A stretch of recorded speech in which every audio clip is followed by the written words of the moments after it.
Tes tes tes.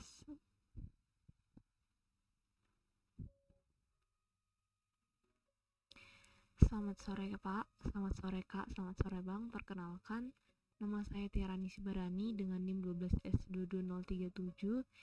Pada kesempatan kali ini saya ingin mempresentasikan hasil dari pengerjaan to-do pemrograman berorientasi objek yang ada pada setiap slide-nya, mulai dari slide pada minggu pertama sampai minggu ke-14.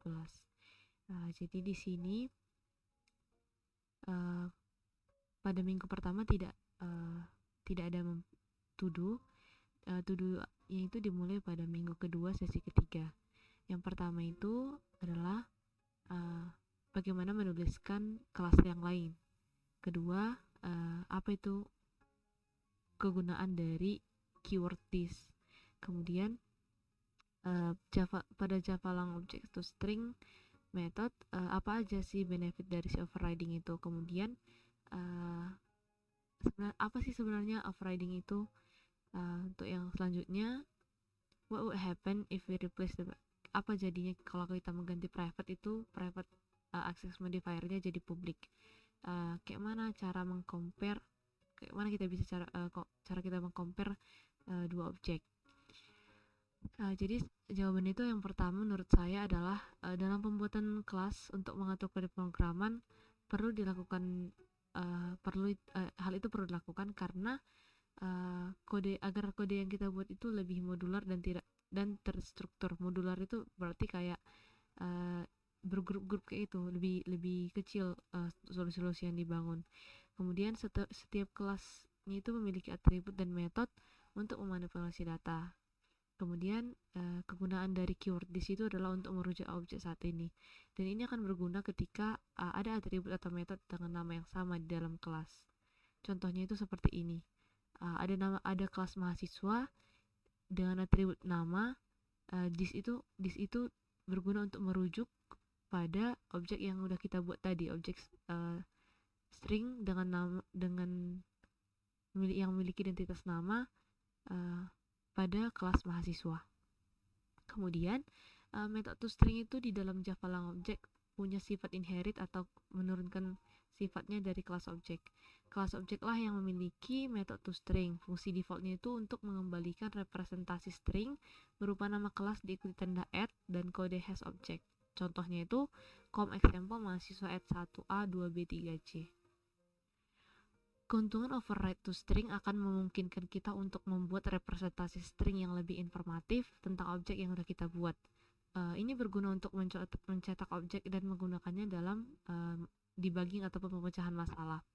Overriding ini adalah suatu kemampuan dari subclass yang berguna untuk mendefinisikan ulang metode yang sudah ada atau yang diwariskan dari kelas induk atau superclass. Kemudian metode yang di override itu punya deklarasi yang sama, punya nama yang sama dan parameter yang sama dengan metode di kelas induk, tetapi implementasinya itu berbeda. Misalnya tadi seperti ini, implementasi di dalam ini berbeda, tapi nama metodenya itu sama, parameter metode itu sama. Itulah yang dimaksud dengan override. Kemudian dampak dari mengubah akses modifier dari ke publik dari private adalah metodenya itu jadi bisa diakses dari mana aja. Jadi dia tidak menerapkan prinsip enkapsulasi lagi. Dan kontrol terhadap datanya itu akan berkurang sehingga potensi untuk menimbulkan masalahnya itu sangat gak bisa dikendalikan. Kemudian Java juga menyediakan beberapa cara untuk memandikan objek, misalnya dengan menggunakan operator sama dengan, tidak sama dengan, equals, dan lain-lain. Misalnya juga ada komparator untuk di dalam Java import komparator. Dan ini untuk memungkinkan objek untuk diurutkan secara alami. Kemudian untuk week 3 sesi 2, to-do-nya itu adalah apakah mungkin untuk mengetahui panjang array dari suatu variabel, kemudian mengimplementasikan array yang heterogen, apakah itu mungkin, dan apa sih kegunaan Java util array itu. Bagaimana dengan inner class? Yang pertama itu Java itu mensupport array dengan panjang variabel. Disebut juga array list dan terdapat di package Java util. Mungkin untuk menambahkan dan menghapus elemen secara dinamis sehingga panjangnya dapat berubah. Contohnya itu seperti ini. Ada array list string, untuk objek string yang namanya itu nama. Kemudian itu Andi ditambahkan ke dalam array list nama, Budi ditambahkan ke dalam array list nama, Cici ditambahkan ke dalam array list nama. Cara untuk menampilkan isi array list itu kita tinggal memprintnya saja dan menggunakan loopingan for. Ini merupakan loopingan for each. Jadi objek nama mahasiswa diambil dari array list nama, kemudian di-print lah si nama mahasiswa ini. Jadi nanti dia akan mencetak ketiga output berikut ini. Java tidak mendukung array heterogen secara langsung. Array heterogen berarti array yang dapat menyimpan elemen dengan tipe data yang berbeda. Karena biasanya yang disimpan ke dalam array itu adalah elemen-elemen yang memiliki tipe data yang sama. Kemudian kelas Java Util Arrays itu menyediakan berbagai metode untuk memanipulasi array di Java. Contohnya itu ada array sort untuk mengurutkan, array binary search untuk mencari nilai array yang diurutkan, array copy of, array yang punya parameter array length. Ini digunakan untuk menyalin elemen array ke array yang baru dengan panjang yang ditentukan. Sedangkan inner class itu adalah kelas yang didefinisikan di dalam kelas lain. Inner class itu punya akses anggota private dari kelas luar. Contohnya itu seperti ini. Ada nama outer class. Kemudian ada objek nama yang bertipe data string, dan di dalamnya itu ada inner class. Di dalam si outer class ini ada inner class. Si inner class ini bisa mengakses anggota private dari kelas luar, dari outer class-nya ini. Itu bisa kita tengok dari sini. Misalnya outer class outer sama dengan ini outer class dot inner class, diakses lah. Si inner class ini mengakses private dari si outer ini dengan cara print nama. Maka nanti nama yang keluar adalah nama yang dimasukkan sesuai inputan. Kemudian untuk week 3 sesi 3 kita diminta untuk mengimplementasikan BMI calculator dengan menggunakan beberapa konstruk. Kita juga diminta untuk mengenerate problem yang mempunyai utility repetition itu di dalam solusinya. Contohnya untuk BMI itu sesuai dengan case yang diberikan, yang saya buat itu adalah seperti ini. Jadi ada kelas dengan nama kalkulator BMI, kemudian public static void itu inilah untuk entry point-nya.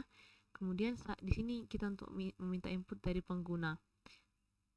Di sini kita buatlah berjelas dia dimasukkanlah berat badannya berapa kilogram sesuai dengan inputan. Kemudian kita masukkan juga tinggi badan. Dihitunglah BMI-nya dengan cara berat badan dibagi dengan tinggi badan kali tinggi badan. Tampilkanlah hasilnya dengan BMI ditambah dengan objek BMI yang udah kita buat tadi. Kemudian kategori BMI itu didapat dari kelas kategori BMI yang ini. Jadi kalau BMI itu kurang dari 16 maka dia sangat kurus. BMI itu kurang dari 17 maka dia moderate thinness. Ini itu sesuai dengan ketentuan yang telah dibuat di sini. Jadi setelah saya menjalankannya dengan berat badan saya sekarang 46 dan 1,5, maka saya BMI yang ataupun berat badan saya itu tergolong ke dalam normal sesuai dengan kalkulator yang telah kita buat tadi. Berikut juga beberapa cara untuk meningkatkan kebersihan kode. 1. Menggunakan penamaan variabel yang jelas dan deskriptif. Yang kedua, menambahkan komentar untuk menjelaskan kode. Kemudian menggunakan format yang konsisten. Kemudian membagi kode menjadi beberapa fungsi untuk meningkatkan modularitas. Itu bisa kayak membaginya ke dalam beberapa metode. Jadi ini kita buat di metode yang terpisah. Jadi kalau kita menggunakannya kita tinggal memanggil kelasnya aja. Kemudian ini adalah contoh peningkatan kode BMI yang udah dibuat dengan konstruk yang beberapa konstruk. Sebenarnya prinsipnya sama aja untuk ini, tapi dia dipisahkanlah dia jadi beberapa fungsi agar lebih gampang ketika mengenerate ataupun mendebug solusi yang masalah yang ada. Kemudian untuk week 4 sesi 3 ada kita diminta untuk melengkapi library case study dengan mengimplementasikan association relationship yang lainnya.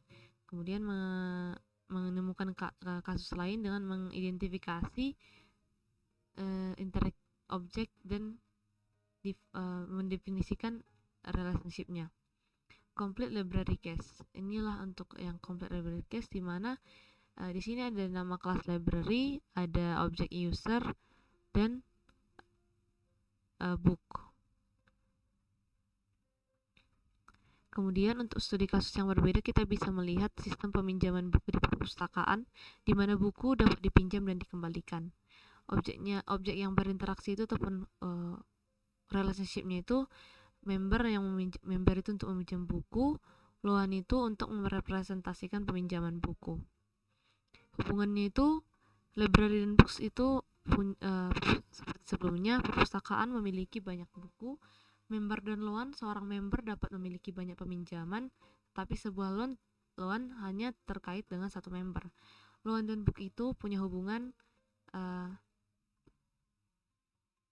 loan terkait dengan satu book, tapi satu book terkait dengan banyak loan di waktu yang berbeda. Ini adalah implementasi sederhananya.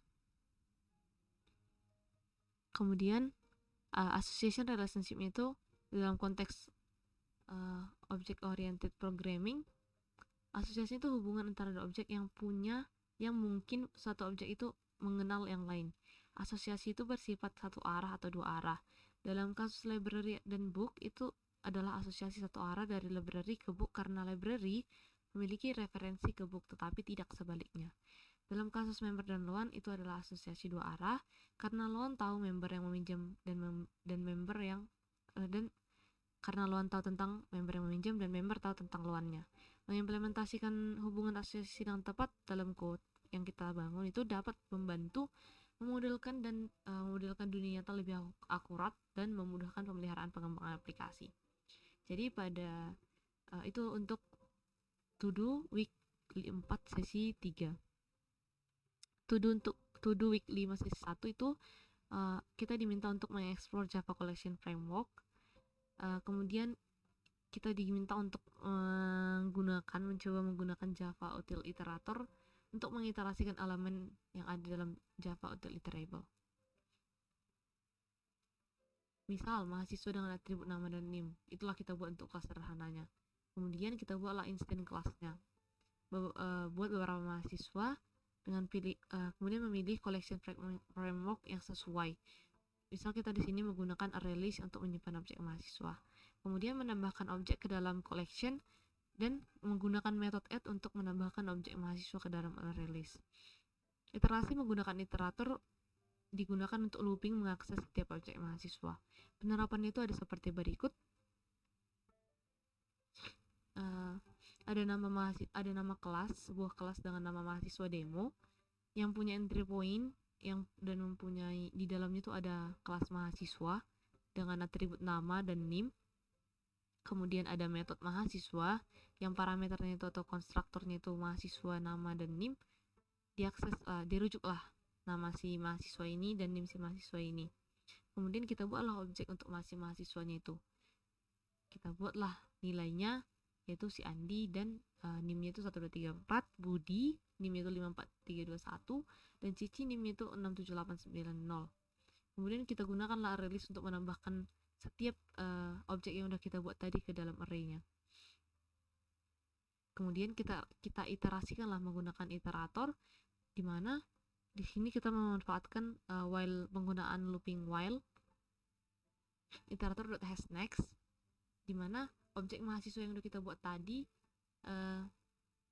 diiterasikan dan dicetak dengan nama mahasiswa, NIM dan nama mahasiswa.NIM. Diakseslah NIM si mahasiswa dan nama si mahasiswa yang udah kita simpan di dalam ArrayList tadi.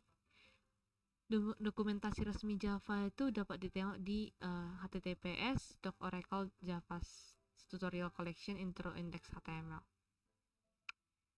Kita juga diminta untuk mempelajari interface dan kelas yang disediakan dalam collection framework seperti list, set, map, release, hasset, hashmap, dan lain-lain. Kemudian kita minta untuk memahami kelebihan dan kekurangan masing-masing collection untuk memilih yang tepat sesuai dengan kebutuhan. Kemudian kita juga bisa memecahkan kasus yang relevan. Misalnya kita cari permasalahan yang nyata yang melibatkan penyimpanan dan pengelolaan data. Contohnya itu ada daftar belanja, kontak telepon, dan atau inventaris produk. Kita diminta untuk memilih collection framework yang sesuai untuk menyimpan data tersebut. Kemudian mengimplementasikan logika untuk menambah, menghapus, mencari, dan memanipulasi data menggunakan metode-metode yang disediakan. Kemudian kita juga diminta untuk menggunakan iterator, di mana iterator itu termasuk ke dalam Java Util Iterator yang merupakan interface yang memungkinkan iterasi atau pengulangan melalui elemen yang dalam koleksi yang mengimplementasikan Java Util Iterable. Menggunakan metode iterator, kemudian menggunakan metode hasNext dan next untuk mengakses elemen berikutnya. Untuk to do week 9 sesi 3, kita diminta untuk membandingkan perbedaan abstrak class dan interface construct. Kemudian polymorphism terkait dengan abstrak class dan interface. Jadi kelas abstrak itu adalah kelas yang tidak dapat diinstansiasi secara langsung. Isinya itu ada atribut dan metode abstrak tapi tanpa implementasi. Digunakan untuk mendefinisikan perilaku umum yang diwariskan di kelas keturunan, dan kelas turunan ataupun subkelasnya itu harus mengimplementasikan metode abstrak dari abstrak kelas yang udah dibuat. Contohnya itu kayak gini. Adalah abstrak kelas hewan yang punya metode bersuara. Kemudian dia punya metode lain dan dia juga punya metode lain itu makan. Public class di extend adalah subkelas nama subkelasnya itu adalah anjing, dan di extend lah sifat-sifat ataupun di inherit lah dari si kelas hewan ini. Kemudian di override lah metode yang udah ada, misalnya anjing ini menggonggong. Jadi nanti udah di dalam karena udah di inherit lah di extend si hewan ini, si hewan ini kan super kelasnya. Karena udah di extend lah dari situ, maka si kelas anjing ini nanti dia juga akan mempunyai metode-metode yang sama dengan yang ada di parentnya. Interface itu tipe data abstrak yang mendefinisikan atau sebuah kontrak yang berisi spesifikasi yang harus diimplementasikan ke kelas yang diturunkannya atau digunakannya. Dia nggak bisa menampung atribut dan metode konkret atau yang tadi yang saya bilang tanpa implementasi. Digunakan untuk mendefinisikan kemampuan atau fungsionalitas yang harus dimiliki suatu kelas. Kelasnya itu dapat memiliki kelas itu dapat mengimplementasikan banyak interface. Cara penggunaannya itu menggunakan koma. Misal, public interface terbang. Nanti ada lagi public interface makan. Jadi nanti si burung ini bisa mengimplement terbang koma makan. Itu untuk mengimplementasikan banyak interface. Untuk pengimplementasian interface yang sederhana adalah sebagai berikut. Kemudian dia itu punya sama metodenya, tapi dia tanpa implementasi untuk interface-nya. Jadi untuk implementasinya bisa diterapkan bebas ketika di dalam subkelas yang ada. Kemudian untuk desain berorientasi objeknya itu dalam polymorphism, kemampuan suatu objek untuk berperilaku berbeda tergantung pada konteksnya. Ada dua bentuk utamanya itu, misalnya ada yang pertama ada overloading. Overloading itu punya metode nama yang sama tapi parameter yang beda, sedangkan overriding itu mengganti implementasi ataupun mendefinisikan ulang metode yang di kelas turunan yang diwariskan ke dalam kelas abstrak. Polymorphism melalui kelas abstrak dan interface. Kelas abstrak dan interface mungkin polymorphisme dengan mendefinisikan perilaku umum yang diimplementasikan secara berbeda oleh kelas turunan. Misal, kelas hewan abstrak kelas hewan mendefinisikan metode makan yang diimplementasikan secara berbeda oleh kelas anjing. Kemudian interface terbang mendefinisikan metode terbang yang diimplementasikan secara berbeda oleh kelas burung dan pesawat. Manfaatnya itu bisa meningkatkan fleksibilitas dan reusability code dan mempermudah pengembangan pemeliharaan code, juga meningkatkan readability dan maintainability code. Dimana readability ini adalah keterbacaan code yang kita buat, dan maintainability ini adalah kita memaintain ataupun memelihara ataupun melihat, memantau code yang udah kita bangun. Kemudian untuk to do week 10 sesi 3, kita diminta untuk mengidentifikasi enumerate value dan bagaimana dengan projectnya. Enumerate value itu adalah kumpulan nilai yang ditentukan dan diberi nama. Biasanya itu yang udah fix. Misal kayak ukuran baju, hari, bulan, jenis kelamin, status pernikahan, dan lain-lain. Di dalam project saya tidak mengimplementasikan enumeration pada kode programnya, karena saya lebih memilih menggunakan interface dan menerapkan konsep inheritance. Untuk sebenarnya bisa saja saya menerapkan enumeration ini untuk value dalam project. Misal saya untuk yang nilai A, B itu kan punya nilai yang tetap ya, tapi saya masih menggunakan dalam project saya menggunakan interface dan inheritance saja. Kemudian untuk week 11 sesi pertama, apakah mungkin untuk mendefinisikan nested class di dalam kelas lain? Kedua, apakah mungkin untuk apply atau mengimplementasikan inheritance ke dalam nested construct? Jawaban dari saya itu kita bisa mendefinisikan kelas bersarang ataupun nested class di dalam metode kelas lain di Java. Namun ada beberapa hal yang perlu diperhatikan. Nested class ini disebut kelas lokal. Keberadaan kelas lokal ataupun local class terbatas pada lingkup metode yang dapat ia definisikan. Kemudian, kelas lokal hanya dapat mengakses variabel lokal final di dalam metode yang ia berada. Contohnya itu seperti ini. Kemudian untuk pertanyaan nomor 2 itu adalah kita tidak bisa menerapkan pewarisan inheritance di kelas lokal secara langsung. Hal ini karena kelas lokal itu terkait erat dengan metode tempat ini didefinisikan. Namun, kelas lokal itu sendiri bisa memiliki kelas nested class lainnya yang bisa mewarisi kelas tersebut. Kemudian untuk week 11 sesi 2, kita diminta untuk menemukan sebuah kasus penerapan di mana generik itu bisa diterapkan. Dan di project saya, kita bisa mengidentikan apakah ada kesempatan untuk mengimplementasikan atau mengapply konsep dari generik tersebut. Yang pertama, contoh penggunaan generik itu, kan generik itu adalah biar kita bisa menampung dia beberapa tipe data yang berbeda gitu kan, jadi kita bisa menggunakannya secara fleksibel. Manfaat penggunaan generik itu yang pertama dari keamanan tipe. Generik itu menyediakan pengecekan tipe saat waktu kompilasi, yang mencegah penggunaan menambahkan objek tipe yang salah ke dalam koleksi. Kemudian kedua, ada penghilang casting. Tidak perlu melakukan casting objek saat mengambilnya dari koleksi, karena tipenya itu sudah diketahui sebelumnya. Yang ketiga, penggunaan kode ulang atau reusability. Kelas generic linked list yang sama dapat digunakan untuk membuat daftar dari tipe apapun, meningkatkan penggunaan kode ulang ataupun meningkatkan reusability dari sebuah code. Kemudian keterbacaan dan kejelasan. Penggunaan generic itu membuat kode lebih mudah dibaca. Sebagai contoh, generic linked list dengan tipe integer dengan jelas menyatakan bahwa ini adalah linked list dari objek integer. Contohnya itu adalah seperti ini.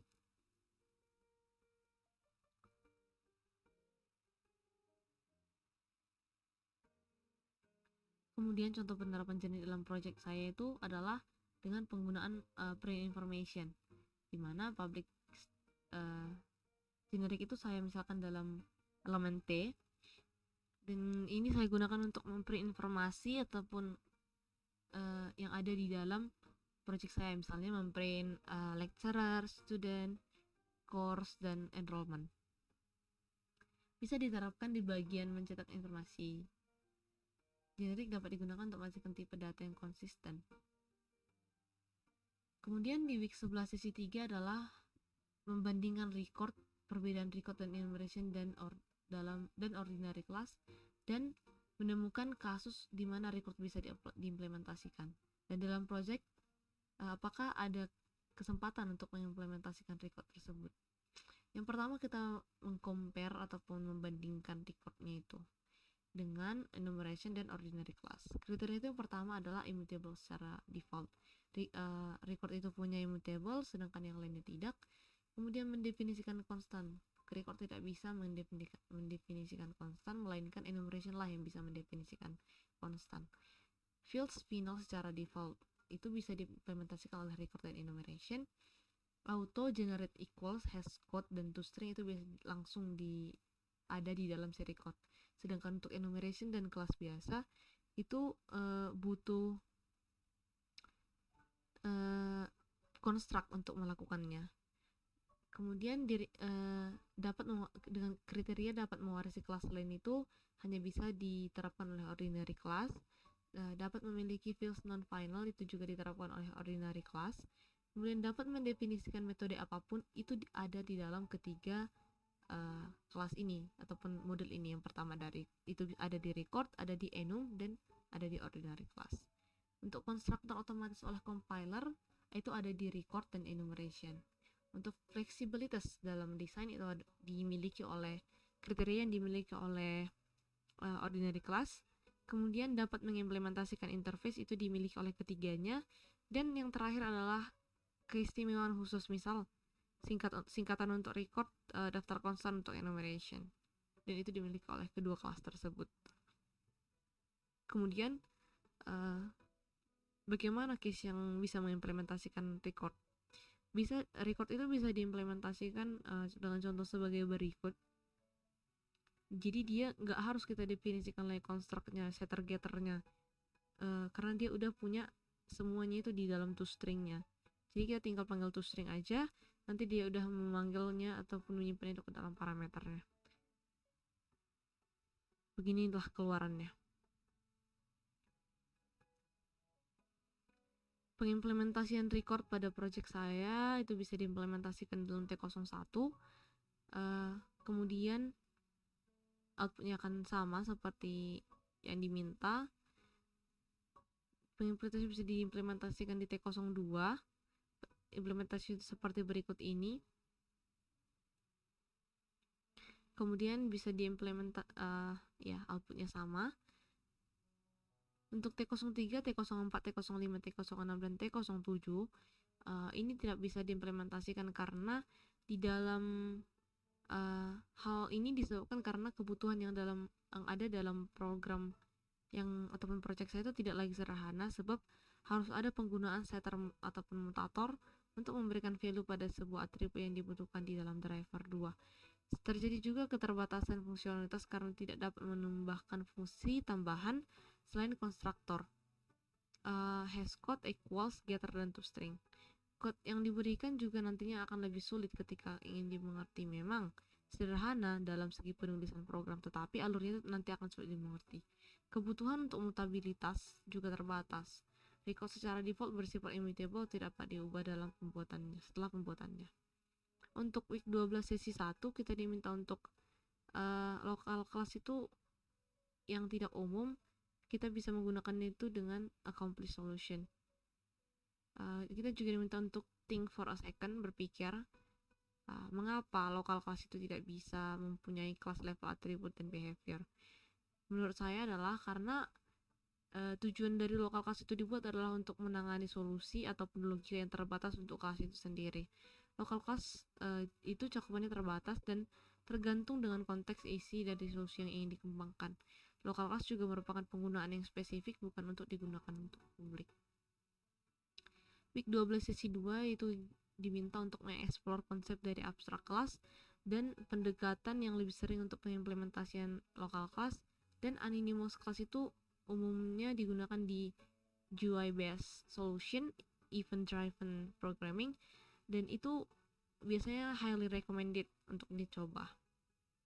Jadi menurut saya abstract class adalah kelas yang hanya mendefinisikan metode abstrak dan tidak dapat diinstansiasi secara langsung. Biasanya digunakan sebagai template untuk kelas lain yang disebut dengan concrete class. Penerapan abstract class biasanya dikaitkan dengan inheritance dan interface. Oleh karena itulah abstract class itu lebih sering digunakan daripada local class. Penggunaan anonymous class juga sebenarnya lebih sering digunakan. Seperti yang kita tahu, bahwa anonymous class itu adalah local class yang tidak mempunyai nama ataupun men-state langsung nama dari sebuah kelas. Keuntungan menggunakan anonymous class ini dapat membuat code program tampak lebih ringkas, fleksibel, dan efisien. Sehingga hal inilah yang menjadi alasan mengapa anonymous class itu dapat mengatasi kekurangan dari si local class. Untuk week 12 sesi 3A, kita diminta untuk mengeksplor functional interface yang ada di dalam Java Util Function Package dan mencoba mengimplementasikan Java Util Array Sort. Kita juga diminta untuk mencoba mengidentifikasi dan mengapply-nya itu di dalam project kita. Jadi menurut saya itu pengimplementasian Java Util Array Sort itu mungkin memungkinkan kita untuk membuat maupun membangun kode program agar lebih ringkas dan mudah dibaca dibandingkan menggunakan perbandingan satu-satu serta meningkatkan fungsionalitas dari program yang dibangun. Contoh lain misalnya predicate T, consumer T, dan lain-lain. Metode sort ini menggunakan algoritma pengurutan misal seperti merge sort, quick sort, dan heap sort. Di dalam week 12 sesi 3B, in the last example, we can employ comparator interface. How it possible? Bagaimana itu mungkin untuk mengimplementasikan interface dari komparator? From what basis it can be justified? What about after other interface? Example set, map, or etc. Jadi menurut saya jawaban itu adalah ataupun pembahasan yang bisa saya sampaikan adalah bahwa Java Util Function itu bukan merupakan bagian dari komparator interface. Namun komparator dapat digunakan dengan array sort karena memenuhi pola functional interface dengan memiliki satu metode abstrak. Namun untuk interface lain seperti set, map itu tidak memiliki metode abstrak tunggal, tidak dapat dianggap sebagai functional interface dan tidak dapat digunakan dalam konteks yang sama dengan komparator. Untuk week 13 sesi 1, di dalam project bagaimana mencoba untuk men-store data ke dalam database. Di dalam metode JDBC, di session we only cover the general idea bagaimana transaksi dalam JDBC dan juga bagaimana menangani atau handling database view dan bagaimana object relational mapping pendekatan dalam objek. Misal yang saya sudah terapkan itu dalam T09 dengan melihat contoh yang diberikan oleh Pak Mario di dalam video, ini adalah bukti pengimplementasian saya di dalam code saya di T09. Di sini saya menggunakan database MySQL, di mana di sini saya pertama-tama sesuai dengan video yang dijelaskan, disiapkan dulu lah tabelnya. Jadi dalam private tables ini ada create tables dan set tables. Dan di dalam create tables ini juga mengandung clean table. Digunakan untuk membersihkan tabel yang tersebut sebelum digunakan. Dan inilah untuk koneksinya, meminta koneksi good connection untuk mengkoneksikan si database-nya MySQL dengan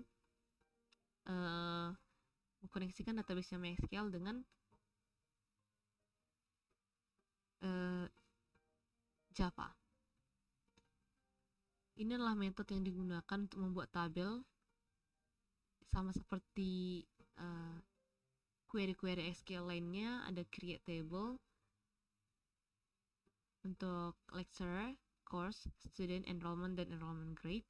Dan ini adalah metode untuk menambahkan entitas ke dalam tabel yang sudah dibuat sebelumnya menggunakan prepare statement.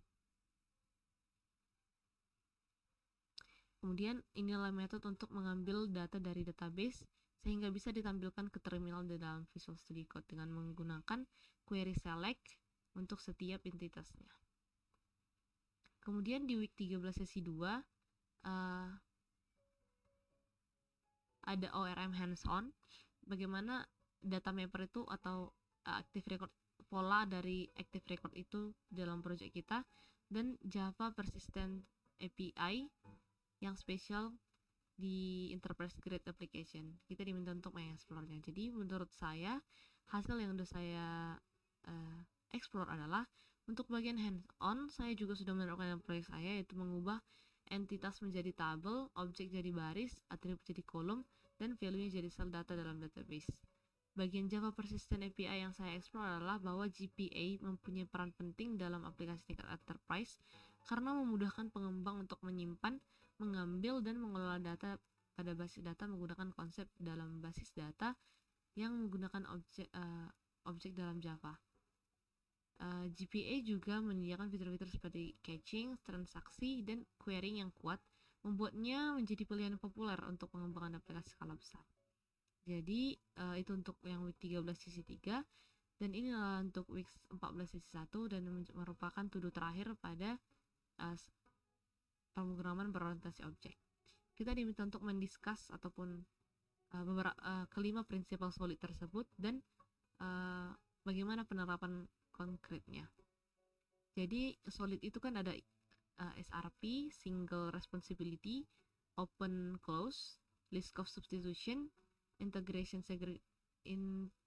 segregation, dan dependency